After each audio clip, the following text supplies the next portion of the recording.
नमस्ते सभी को। मैं मनीषा यादव सबको आज इस शॉर्ट वीडियो के माध्यम से कुछ शब्दों के बीच जो महीन अंतर है उसको स्पष्ट कर रही हूँ। पहला शब्द है कृपा। कृपा का अर्थ होता है जो है किसी की इसे दया में या मेहरबानी को समझना चाहिए के रूप में समझना चाहिए। यह आशीर्वाद, दया, उपकार आदि को दर्शाने के लिए प्रयोग में आता है। दूसरा शब्द है कृपया। यह अनुरोध के लिए प्रयोग में होता है। यह विनती करने का एक तरीका है, इसलिए कृपया शब्द का प्रयोग होता है। नंबर 2, मन और अंतर्मन, इनके बीच में अंतर। हमारे मस्तिष्क का जो जागरूक हिस्सा होता है, आज सभी जो हम कुछ भी सोच रहे हैं, जैसे कुछ पढ़ रहे हैं, हम निर्णय ले रहे हैं, यह सब मन का ही कार्य होता है और मन हमेशा वर्तमान में जीता है। दूसरा शब्द है अंतर्मन। यह चेतना का सबसे गहरा स्तर होता है।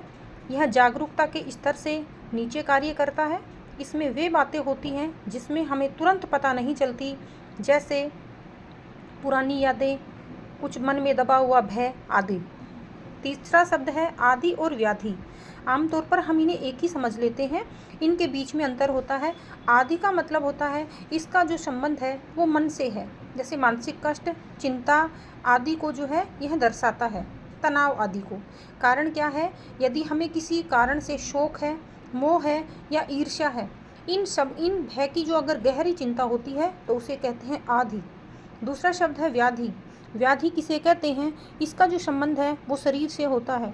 कारण क्या है?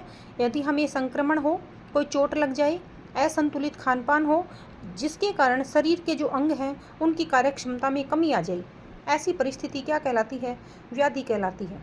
आज के लिए इतना ही। धन्यवाद।